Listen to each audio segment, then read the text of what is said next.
అండి ఇప్పుడు బాగున్నాయి, అందరు సంతోషంగా ఉన్నారు. స్వయంగా ఏమేమి పొందుతున్నారు ఇంట్లో? స్వయంగా గ్యాస్ ఒకటి, మొత్తానికి వచ్చే పథకాలు మొత్తం వస్తున్నాయి, వర్తిస్తున్నాయండి. పిల్లలకి తల్లికి వందనం అన్నీ పడ్డాయండి. రోడ్ల వ్యవస్థలు ఎలా ఉన్నాయి? రోడ్లు బాగున్నాయండి. ఇప్పుడు ఇంతకుముందు వెళ్ళాలంటే ఒక బండి పోయింది, ఇంకో బండి తీసుకున్నాం గట్టుకుల్లా కొట్టేసి. కరెంట్ ఛార్జీలు ఎలా అనిపిస్తుంది? కరెంట్ ఛార్జ్ బాగున్నాయండి. పర్లేదు, ఏదన్నా సచివాలయానికి వెళ్తే ఏదైనా ఇన్ఫర్మేషన్ కావాలని చెప్తున్నారండి. అన్ని సక్రమంగా జరుగుతున్నాయి ఇప్పుడు. సార్ మరి అమరావతి విషయానికి వస్తే కనుక అమరావతి అంటే సూపర్ అని ఇక చెప్పనవసరం లేదు.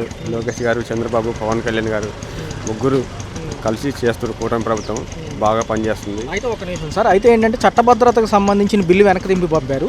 అనేకమైన సాంకేతికపరమైన చిక్కులు ఉండటం వల్ల మరొకసారి అధ్యయనం చేస్తామంటున్నారు. ఈ పార్లమెంట్ సమావేశంలో కేంద్రంలో బిల్లు చర్చకు రాదు, నెక్స్ట్ వచ్చిద్దేమో అంటున్నారు. ఏమంటారు సార్? 2014 నుంచి అమరావతిగా కన్సిడర్ చేయమంటున్నారు వీళ్ళు, మరి ఏమంటారు దాని గురించి? దాని గురించి అనవసరం సార్ వాళ్ళకి. అది కంపల్సరీ అమరావతి అయిపోయింది. ఇక మోదీ చెప్పారు, ఆయన శంకుస్థాపన చేసింది మోదీ గారు, మన గౌరవ ప్రధానమంత్రి గారు, నెక్స్ట్ సీఎం గారు, ఇద్దరు కలిసి కూటమి ప్రభుత్వాన్ని నడిపించి బాగా పనిచేస్తారండి.